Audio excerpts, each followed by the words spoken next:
This video is protected under fair use.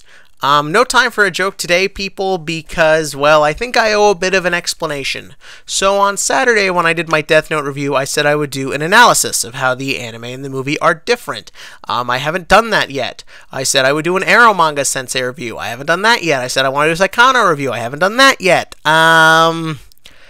Longtime viewers of this channel will know that time management isn't really one of my strong suits.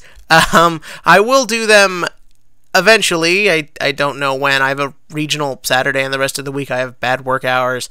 But, you know, we'll get there, people. Don't worry, we'll get there. But for now, Yugioh Vrains. Yugioh Vrains brought back Aoi this week, and I lead with that because that seemed to be the thing people were most interested in. A lot of people, myself included, were worried that, like a lot of female characters in Yu-Gi-Oh series and in shonens in general, the Aoi would just be put to the background so we could focus on the guys. And a lot of other people were worried that Aoi just wouldn't come back at all because we're very plot focused on what Yusaku's doing. But no, she came back, and even though the main focus of the episode was checking out the data bank, I really do feel the main sort of interesting stuff here was with Aoi, because first up, I like that Yusaku was actively looking for her. My assumption would be that she would just appear again and he would just be like, okay, whatever. But no, he wanted to know. He was curious. And they didn't just explain this right off the bat. Like, first minute, okay, we had the scene where they said they would do the data bank. Minute and a half of when we get into the Aoi stuff, it's just Yusaku looking around, wondering where she is, concerned. Some people may read into this and say that's because he's in love with her. People will come up with all sorts of explanations.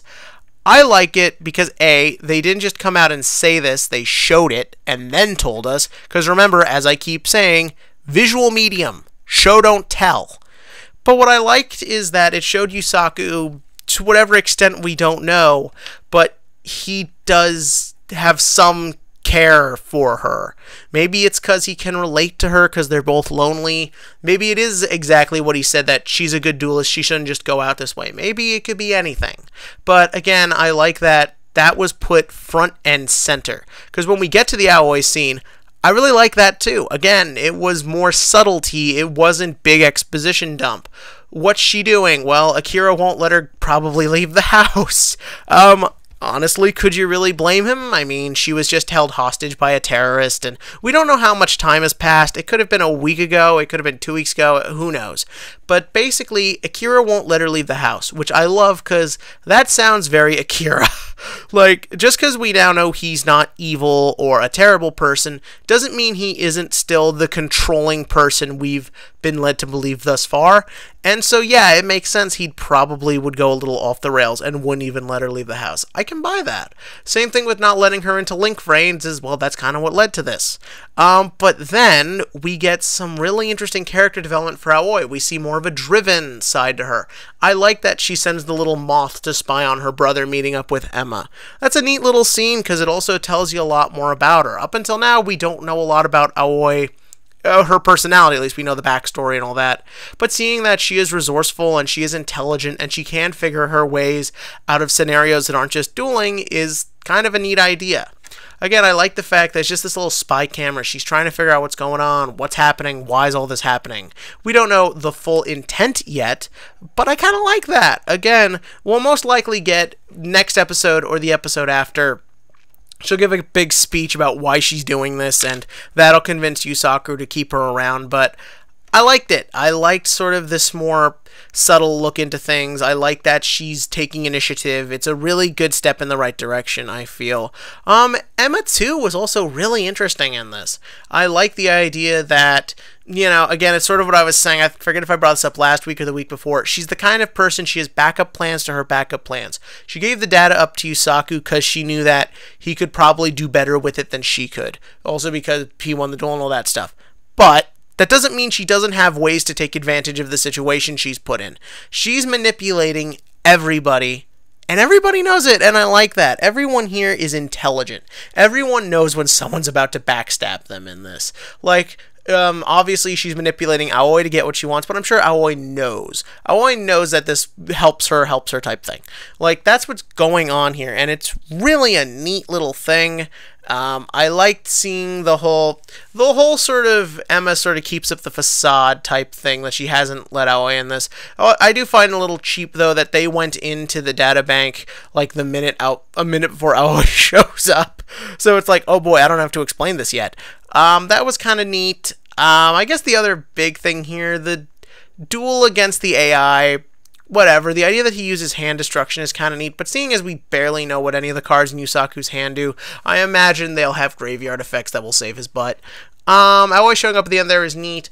I kind of like this idea of the dude who took over Akira's position. He's this scientist and he's trying to make AI, but he's also like ego-driven and wants to be at the top and all this stuff. Again, very corporate espionage. Do I keep saying again a lot? I don't know why. It's been a weird week.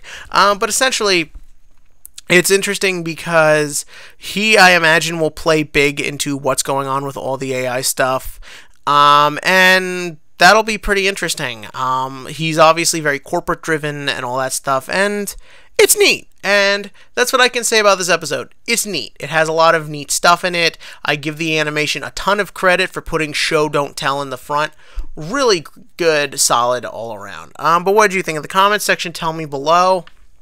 I also want to take a sec to recommend to you all the anime Love and Lies. I don't know why I'm doing this, but I've been binging it for the past, 3 days. Because, again, bad time management. This series is the best anime of the year so far, for me. If you're into really screwed up stuff that still kind of has a glare of optimism to it, kind of like Yu-Gi-Oh!, I highly recommend watching it. And also, TCG question of the week. We're doing something a little bit different today. So, I've been noticing over the past, ever since I really got into Yu-Gi-Tubing and paying attention to other Yu-Gi-Tubers, for some weird reason, a lot of them have problems with each other. Like the other day, MCole40 was talking shit about Mega Capital G. Rank 10 Yu-Gi-Oh! Never misses a chance to talk shit about Asian Eyes.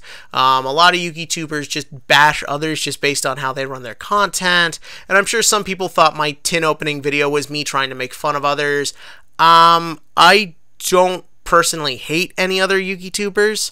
I really don't have a problem with anyone. I don't want to have a problem with anyone. Honestly, I think the idea of people who make videos on the internet about a children's card game franchise and then proceeding to be mad at each other because of the way other people handle it or conduct themselves, unless someone does or says something really awful, I think is pretty dumb, vulgar, egotistical, and childish across the board. And I admit I can get like that too. But I do think it would be really funny. I want you guys to tell me what Yu-Gi-Tuber would you like to see me get into a feud with. I'm not going to do anything with this. I just think it'd be fun to imagine. Personally, I'd love to get into an argument with Glasgow or Farfa or whatever the hell he's calling himself nowadays. Mostly because I find his accent very funny, and I think it would be hilarious to just hear him scream at me. Tell me that below, and as always, click to like, click to subscribe, and we'll see you at some point whenever I get another video out.